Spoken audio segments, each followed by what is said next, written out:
Hello everyone, it's Ivoma, your guide to Nigeria, and today I am sitting with Udochi. Hi. We're going to be talking about the importance of retaining your culture in the diaspora. All of this is coming up. Please make sure to like, comment below. Those are amazing ways to support our channel. Okay, so the reason I decided to talk to Udochi today is because she is the woman that I have seen like in the diaspora retaining the Igbo culture. Everything she's doing is Igbo related, and I actually think it's actually very interesting. So that's why I wanted to talk to you about the importance of retaining your culture in the diaspora. So right now we're in the States, and my parents always put us in these Igbo meetings. So I think that's actually kind of why. That's part of like why I think a lot of Igbo kids in the diaspora are so proud of their Igbo-ness. We have a lot of meetings. Because we have a lot of meetings, a lot of representation. Like we see our parents who are like people who grew up in Nigeria continue their culture here. Like they find themselves and they create these meetings, create these groups, and you know many of them have like volunteer things that they like or charity work that they're doing in their villages and stuff like that. There's the Obo meeting, there's the Mbise meeting, there's the Abreba meeting, like all these things, and so you will find they find themselves and they find ways to participate. Now and that makes you stronger as an individual because that time when you're confused when you want to be these other cultures because they're predominant, right? There was a time or a little stint where they took us to these Igbo classes when we were little, but it was a very short-lived. Like the Igbo people in the neighborhood created this thing. There was Igbo church that we would go to. Like for a period of time, we went to like this white or internet, like what do you call it? Non-denominational. Yeah, church where it was like mixed races and stuff like that. And then somewhere along the line, we ended up starting to go to this Igbo church. I guess they started an Igbo church in DC, and we would all go there. We would see our cousins there and everything like that, which was really nice. But after a while, it just, you know, when you're growing up and you're coming of age, you really just want to be like everyone else. You want friends, you want all these things.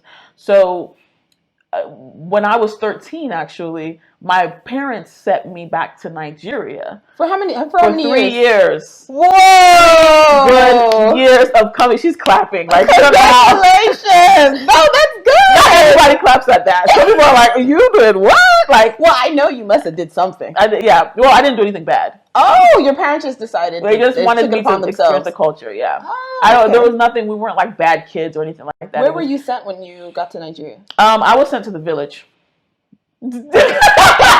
Like, I'm so serious. Like, is that why you can speak Igbo so well? I think some of the things I picked up was from the village, but I didn't really even go out a lot when I was in the village. I wasn't even like really interacting with everybody else because it was just such a culture shock. Yeah, you went from Washington D.C. I went from Washington D.C. to Obo.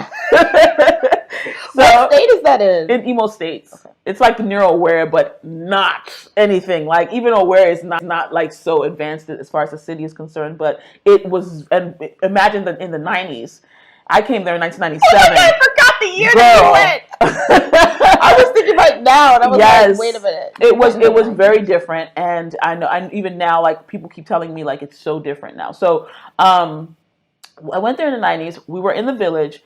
Even the school we went to was kind of village-ish. Like it was in Isikwato, like which is in like Abia State. So that's also village. Oh, I'm from Abia State. You are from Abia State? Awesome. So like that's kind of like a rural area as well. So like you know. If you go out of the school compound, like it's village. So we were really in the middle of just like, this is the real Africa. You know what I'm saying? So it was a culture shock for me completely. I can imagine. Did your parents tell you before they dropped you off? Or they told me that I was going to Nigeria. My sisters had gone the previous year, so I knew where I was going. You already knew. But I knew where I was going, but I didn't know where I was going.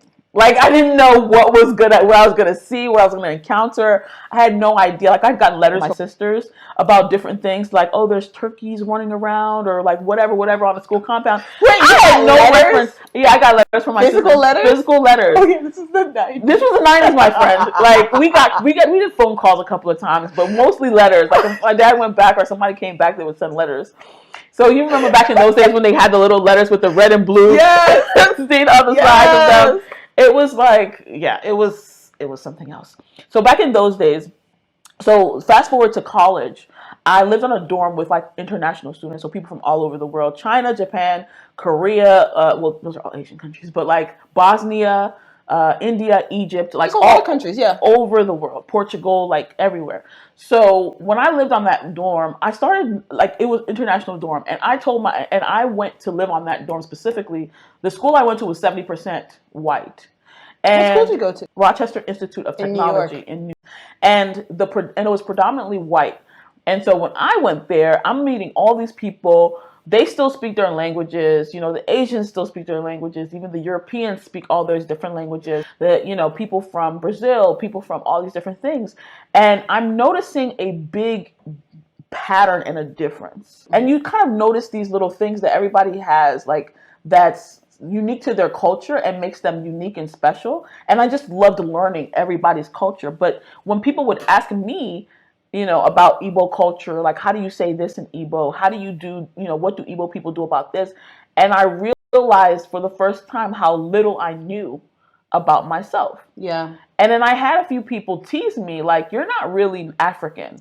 You are, what did they say? People told you you're not black. People told you you're not. People told me I'm not black. People told me I'm not Nigerian. People told me I'm not American. Yeah, I was told I am not Nigerian. I'm Nigerian by way of DC. Like that's what everyone tells me. Weird like explanations of me. Yeah. And I knew that I really wanted to be, I knew that the culture, I knew that there was something wrong in the sense that number one, there's a disconnect. And on the one hand, and I'm going to be honest, I think especially as Americans, let me be honest, you guys have met Nigerians from UK. You meet Nigerians or Africans from Europe. They're African. They're very African. Africans from the US and Canada, especially are not African. Especially if you grow up in the US, like they're very disconnected. And I really believe that it's because I think distance. I don't think it's the distance. I think in the UK they acknowledge, it's a weird kind of political thing. I think in the UK they acknowledge their colonial past. They try their best to acknowledge and acknowledge the fact that people are different and acknowledge differences. US has this weird culture of we all got to get on the same page. Like we all watch the same TV shows. And if you find out that if you go to another country, they'll tell you that we don't our news is different.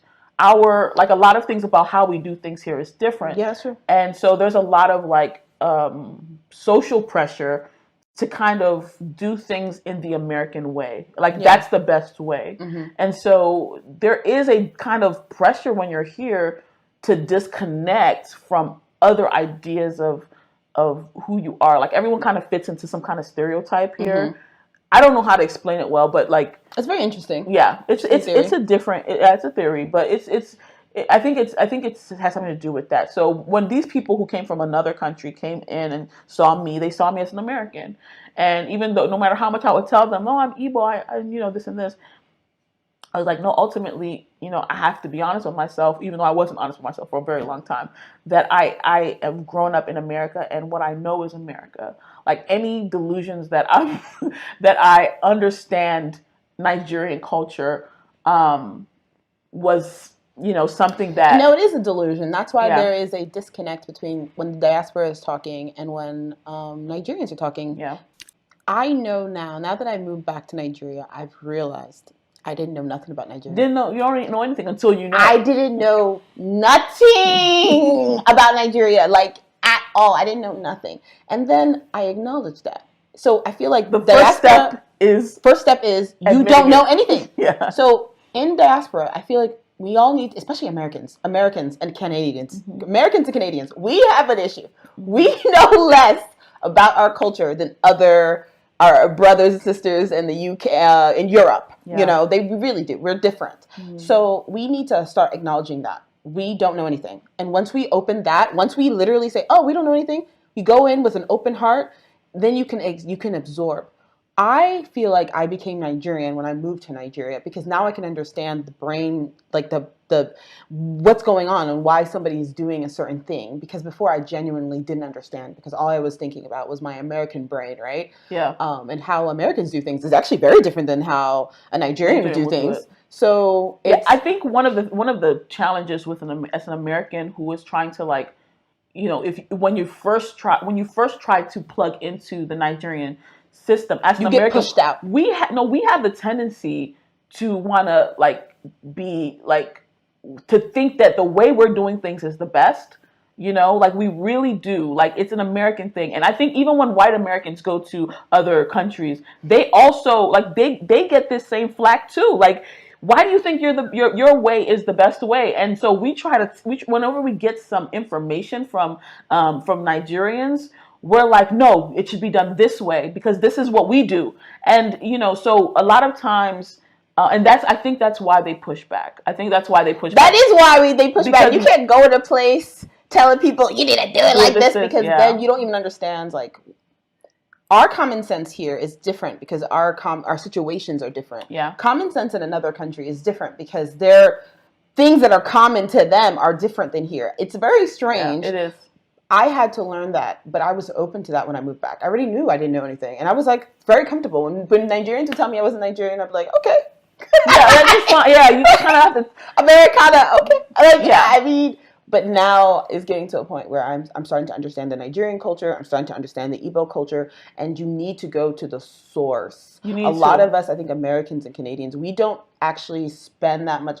At least Europe, I guess because the ticket is so much cheaper and you guys are so much closer. You guys go to African countries or Nigeria so much more frequently than we do. Americans in general, they don't travel like you guys do. So there's a disconnect. There's more of a disconnect, I think, with us. And then now, even when I read certain things, I can tell if somebody's part of the diaspora or they're Nigerian. Because I'm like, I get it. Like, so what you just said here, baby, it literally doesn't make sense. Doesn't make sense. Yeah. I realized that the retention of culture is not like something that happens easily. It's something you have to work for. I think Igbo people at this time are realizing that because now there's a pushback. So there was a time that everybody was saying Igbo language is actually going to die out because so many Igbo people, when we leave Nigeria, there was a time that people thought speaking Igbo to your children was either one, low class, or two, they're like, well, it might be too confusing for them. While forgetting that while you're in Nigeria, your parents actually knew 3 languages. They probably knew 3 languages. Minimum. There are people who know way more. Yeah. So it's kind of like very strange. So you can't be too harsh on them because we're the first generation, right? Yeah. They're the first generation to move outside the country en masse.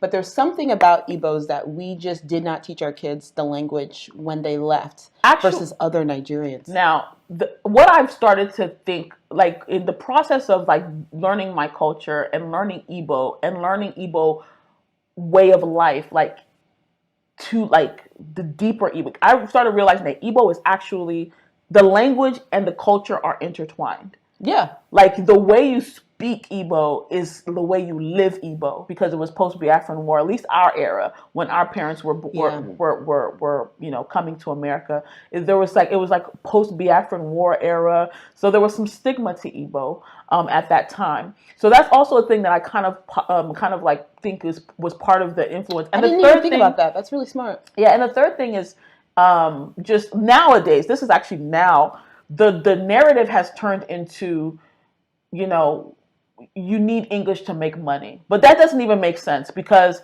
Yoruba people speak their language and English. They make the money, but they still go home and hold on to their culture. I've noticed Yoruba kids, like, they all speak Yoruba. Most of them do. Even if their Yoruba is horrible. The fact they can still speak it to me is impressive. Yeah. So what steps are you taking to retain your culture? So for me, retaining my culture looks like learning Igbo, getting very fluent, trying to get fluent in it. I've spent a lot of time studying Igbo alone. Aren't you working on a dictionary? Yeah, not me specifically, but I'm working with partners in Igbo land who are creating an Igbo dictionary we are creating an Igbo dictionary under our brand. The co-founder of my brand, Ikenga Nation, we're creating a dictionary that has Igbo words with Igbo definitions, and I'm work intimately with that project. So it gives me the opportunity also to learn and practice Igbo. So the Igbo word, Igbo definition, English word, English definitions, and that project is coming along. And also helping me to learn Igbo as well. Do you think the Igbo language is dying out? Well, I'll say this. So everyone knows about the UNESCO paper that went out that said the Igbo language will be dead by 2050 or something like that. I can't remember what the exact statistics were, and and it freaked everybody out. Like, how? Why? What's going on? The thing is, it was brought up at every meeting in all across the world. Every Igbo meeting. I don't care where you are, you're in Sweden or the US. It was brought up in every Igbo meeting. Every Igbo was like, "What is this magazine saying about Who are you to tell us that?" But because of that, we did shine a light on our own culture, and so Igbo people. Elders started talking about it. I remember I saw the new, still today, Igbo people talk about it. About they feel sad that they didn't teach their children the language. Kind of dropped the ball on that. Yeah, and so because of that, I actually that's actually the reason. Like, I took up the mantle and was like, okay, I want to do all these different things that. Using the Igbo language, because first initially I started an Igbo class with my brother called Express Igbo, and so we were teaching people in the diaspora Igbo, and so I taught myself, was teaching myself through that. I took the class like 3 times, and it helped me a lot with Igbo. But then when I wanted to move forward and do other things, first of all, I was like, now that I know Igbo, and now that once the people come out of this class, what next for them? Like, you're in the diaspora, you learned Igbo, what's the next step for you? And so part of that, I told myself that I wanted to create content and create things using Igbo, or that provoked people to listen to and speak and read and write Igbo, so that they themselves will, really master it and really make it part of their everyday life. And so I do that. And so I had somebody in Nigeria send me a bunch of books that were written in Igbo. I follow a lot of Igbo influencers or Igbo teachers on social media. Some people say you should watch Nollywood movies, but I've just never been a movie watcher. Like, I can't really see myself just sitting there, not learning anything, but just watching and then learning Igbo from that. Like, I don't know. You can though. Yeah, I know a lot of people who do. I don't know why it's just never been. It's just not how you learn things. It's not how I learn things. So I kind of there's other things that I do. So I do follow the influencers, and if I'm responding to somebody on Twitter, if I see somebody type, lately, the number of people who type in Igbo on social media has skyrocketed. I can tell because YouTube tells me the search terms that people are looking for, and it's Igbo, Pidgin English. Yeah, for real. People are looking for Igbo. Yeah. So nowadays it's more than ever, and so. You can easily find an Igbo influencer who's typing in Igbo, or and speaking Igbo, or making videos in Igbo, who are even in the village and stuff like that. Yeah. So now I do that a lot. That's actually pretty cool. Yeah, I think anybody who is trying to do that, trying to learn Igbo through social media, it's or not even through social media in general. If you're trying to learn Igbo, if there's something that you like to do, that it really doesn't matter what language you do it in, you can literally just shift what you're doing to doing it in Igbo. So if you want to learn to write Igbo, start an Igbo blog instead of an English blog. Just write it in Igbo so that you can practice Igbo. I actually want to do that. And then if you like to watch movies, watch an Igbo movie. Or if you like to, just find one thing that you can do in Igbo daily. I do a lot of things in Igbo daily, but Okay, we still didn't answer the question. Do you think Igbo is dying out? Oh, I have 2 parts to that answer. Number one, there are according to statistics, there's 40 million Igbos in Nigeria. So I don't think it's dead. It might be on life support. I don't know. Or dying, but it might be there are definitely real evidences that people even in rural areas in Nigeria are not learning Igbo because they feel like they have to learn. It's not just people in diaspora. People in diaspora is just forget it. But there are people in rural Nigeria who probably technically 10, 50, 20 years ago would probably have grew up speaking Igbo and knew only Igbo. Who now are. They don't. I've actually gone to people. I've met people who are born and raised in Igbo land and in Nigeria, and they cannot speak Igbo. Exactly, and that's happening more and more. They can't write Igbo, and they're actually proud. So here's the thing about that. I don't, maybe it is tied to Biafra War. That's what happens, like, when you lose a war. Yeah. When you lose a war, I think that's actually, I think it is maybe tied to Biafra War. Now that you mentioned it, it started me thinking, because we lost, and I think that has residual effects. Because had we had won, there's no way we would not be speaking and writing in Igbo. Like, I genuinely don't believe that would be the situation. So I think that it is tied to Biafra War. And I think there's a connection. When I went to Owerri, and I went to the village, and I went to the city of Owerri, which were bomb experience, I was more, initially when I first moved back to Nigeria, I was more surprised when I would meet Nigerians of any tribe who couldn't speak their language. I was surprised, but now it no longer surprises me, because I feel like that's a class thing. They're doing that on purpose. Like, there's a reason they can't speak their language. Yeah. Okay, cool. And then I started, when I went to the East, and then I met a couple of people who couldn't speak Igbo, and I'm like, where did you grow up? They're like, oh, I grew up in, I don't know, Imo State.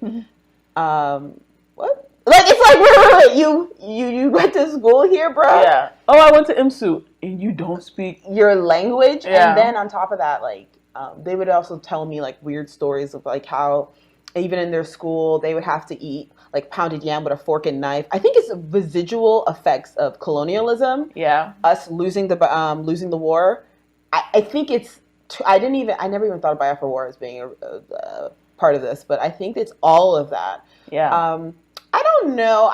It's definitely not going to be by 2050. Definitely not. But I can see that unless something it was moving in that direction. Yeah, but we stopped that. Yeah, but we stopped that. I think we're pushing. Yeah, we slowed it down.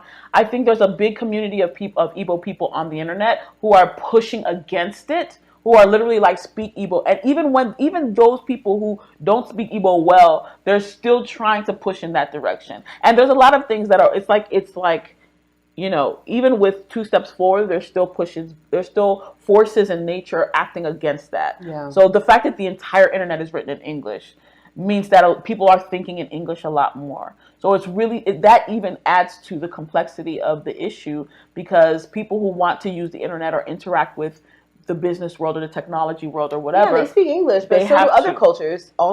All Asian culture, like a lot of people like that you went to school with, they spoke English. But you can find, in addition to, yes, but even in China, like a lot of the internet can be translated or is translated to Chinese. Yes. So they don't really have to interact with English as often as we do.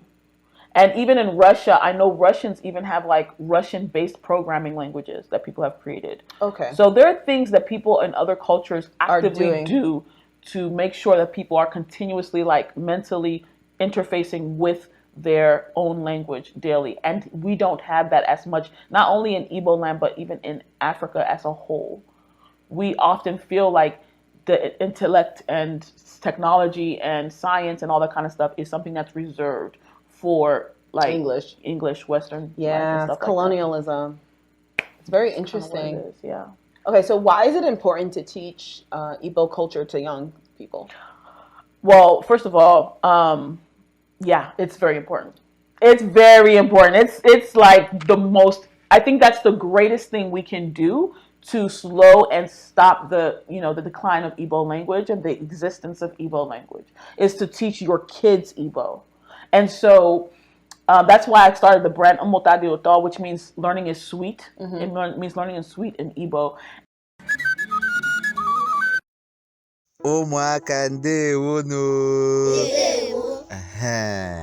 And there's this character puppet named Maziago that I use to teach kids concepts in Igbo language. And we recently started adding English subtitles just so that people can be able to like translate between and be able to understand what it is and get an interest in the show, so that they can kind of immerse themselves when they're ready. But children are like the future. Like children, like each child is the next generation mm-hmm. of what your world is going to look like. So when you train a child to learn, in fact, that's something that the colonialists did to penetrate our communities back in the day, was to train our children in the church and to speak English and stuff like that, And that was considered to be like elite for the children to go to these communities, these boarding houses, to learn English and to learn the Christianity and to learn all those things. I think it's literally residual of that. Like, it's literally that when Igbo people, when I meet them in their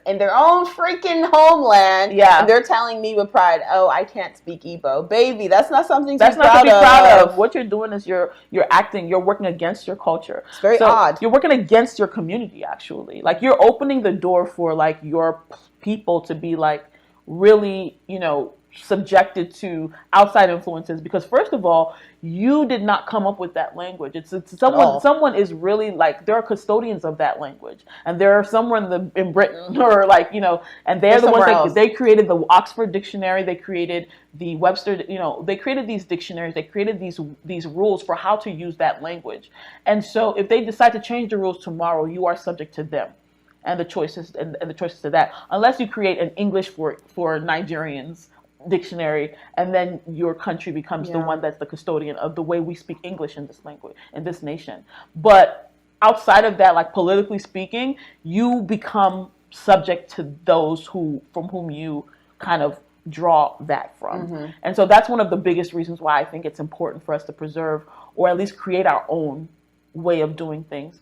Now, back to your question about children, yes, I believe it's very important for you to teach your children Igbo. I believe it's just natural for people to want to create their offspring to be a reflection of them, and we're custodians of these children. So if whatever you want the future to look like, it must first be imparted to your children. And you, as a parent or a teacher or any community leader, that child is pretty much subject to you for the first like 18 years of their life. Then they go out. There's a Bible verse that says, "Teach your child the ways of the Lord, and then he will like when they grow up, they never stray from it." And that's a fact. Like, whatever you teach a child when they're young, it's kind of hard for them to like move out of that. So imagine if we have entire schools teaching children a particular way of thought and a particular way of life, then you have entire communities growing and contributing to that way of thought and that way of life. Which is why I believe that like creating these communities that are invested in contributing to the Igbo language is the only way to reverse that decline. Like, if you teach a lot of children about Igbo, even if you do it alongside of English, but you teach them not only the language, but the history and the needs of the thing, eventually they're going to, out of just reflex, decide that in their later years, that what they want to do with the knowledge that they gain, with the resources that they gain, is patch the needs of this. Right now, when we grew up in like Western schools and stuff like that, we learn Western history, we learn English language, and we learn about what the future we believe is for that. Like, we started learning about computers and stuff like that way before these things became big. And then some people in colleges started coming up with websites and stuff like that, because they were already primed to think that way. And so they were already primed that, okay, this is the next thing. Or biotechnology. You hear that a lot. Next thing you know, you want to be a biotechnologist. Or doctor, we need to do medical missions. Next thing you know, you're thinking, I want to do medical missions. So it's like whatever you put into that child's mind, they take it as their mantle and the relay race. And the next thing you know, that's what they're chasing. So I think if we can get a community of, children, young people who are learning these things, learning the history, learning the problems, and learning learning the tools, the language, and everything else that's needed, that eventually they will decide on their own that they want to participate in doing more for this particular way of life. Yeah, I absolutely agree. Thank you so much for that. Thank you. I agree. We need to lead our kids, right? Let them know about Igbo culture and the importance of their culture and where they came from. And all African cultures, embrace it, embrace who you are, and contribute to it. I think once Africans in general embrace who and what they are, then actually Africa will move forward. It will. Because right now, I think a lot of Africans in general are embarrassed, or they feel less than, when in fact it's like, no, look, it's it's literally done on purpose to make you feel that way. It makes you feel insecure, so they can prey on that. So if we can just not be so insecure, we can believe in our culture and believe in our ways, because a lot of Africans do believe that our culture is the reason for the waste of almost all of our natural resources, right? But it's actually not our culture. So it's absolutely not our culture. It's not our culture. So I think if we people didn't started, do that. Yeah. Our culture was actually responsible for preserving that which is still there. Yeah, and I think this is very poor history. A lot of, and then it's like it's very interesting. It's like a lot of poor history knowledge. It's like a lot of things going on when I went to Nigeria. Yeah. Like, I realized that. So anyway, thank you guys so much for watching. Remember, if you ever want to move back to Nigeria, you can. Bye now. Bye.